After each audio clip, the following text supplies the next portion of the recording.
Sementara itu, PWNU Jawa Timur keluarkan fatwa haram terhadap cryptocurrency. Haram karena tidak ada wujud fisik cryptocurrency. Selain itu, fluktuasi yang tinggi dinilai memiliki unsur judi yang tinggi dan tidak adanya pihak yang bertanggung jawab juga menjadikan komoditas ini haram. PWNU Jawa Timur menganjurkan masyarakat yang sudah mengoleksi kripto untuk menarik investasinya. Usulan ini akan dibawa ke Muktamar NU ke-34 di Lampung pada Desember mendatang untuk menjadi keputusan final.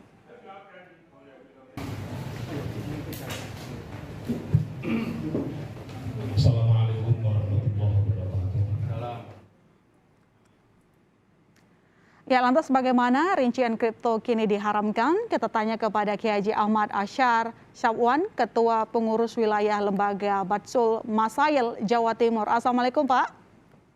Waalaikumsalam warahmatullahi wabarakatuh. Oke, Pak, pertanyaan pertama saya ketika ada keputusan kripto diharamkan, mungkin bisa dijelaskan apa saja yang membuat kripto diharamkan, kriterianya? Terima kasih.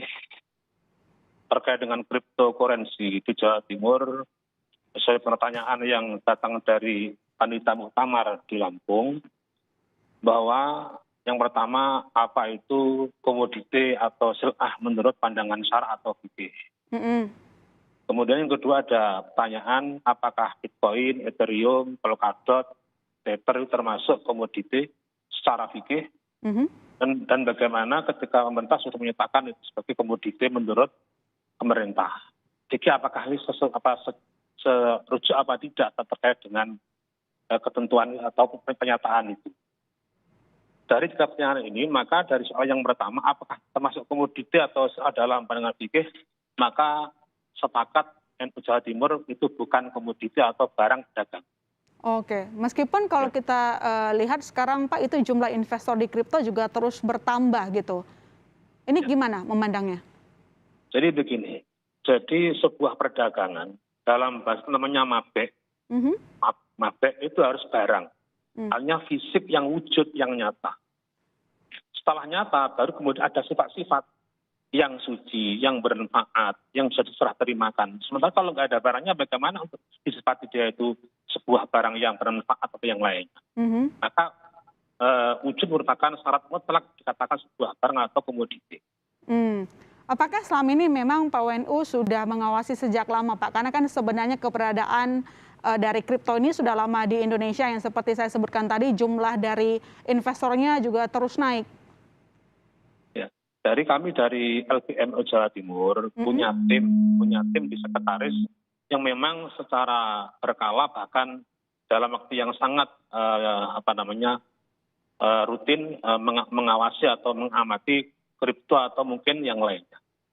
Setelah itu, ya kami juga membaca beberapa hasil fatwa di negara lain, termasuk dari Mesir misalnya, juga para ahli yang kami undang, semuanya menyatakan bahwa itu betul kalau nggak ada wujudnya, nggak ada fisiknya, maka kemudian itu namanya maya atau fiktif atau namanya makdum, sehingga tidak bisa dikatakan sebuah komoditi. Oke, Pak, tadi kan mengatakan bahwa kripto tidak sesuai dengan fikih gitu. Artinya apakah selama ini juga, tadi kan juga bilang mengawasi dari kripto ini, banyak menerima curhatan atau mungkin aduan dari masyarakat yang mungkin kehilangan uangnya karena investasi di kripto? Karena kami adalah membidangi kajian hukum, secara khusus kami tidak membuka layanan itu. Tapi kalau berita-berita itu kami mendengarkan, mengikuti.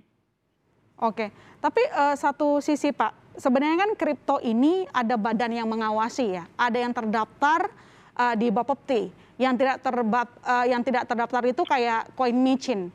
Nah, ini bagaimana mungkin bisa dijelaskan? Satu sisi kan dari pusat ada yang ngawasin gitu, artinya kan dibolehkan, legal gitu, Pak. Ya, terima kasih. Jadi terkait dengan komoditi memang kita punya Bapepti. Ya. Bahkan di dalam peraturan nomor 1, pasal 1 ayat 1 juga menyatakan apa itu komoditi. Kalau saya baca di sini adalah produk atau barang. Jadi produk atau barang. Jadi harus berupa fisik. Saya pahami seperti itu.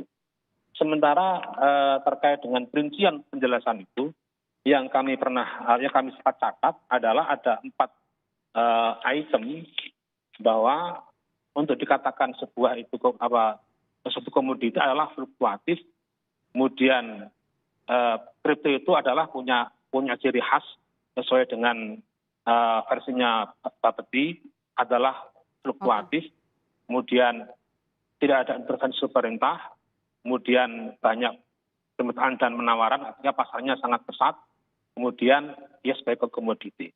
Kalau saya amati keempat ini justru malah memperjelas bahwa ini sesuatu yang didatangkan, mestinya ini harus ada wujud dulu. Kalau wujud baru ada fluktuatif. Sehingga kalau hanya diambil dari sisi sifatnya saja, maka akan menjadi kuat bahwa kripto adalah sangat-sangat sesuatu yang samar yang kemudian sangat membahayakan para penggunanya atau para peminatnya. Oke, baik. Terima kasih Pak telah bergabung di Berita Utama. Assalamualaikum. Waalaikumsalam warahmatullahi wabarakatuh.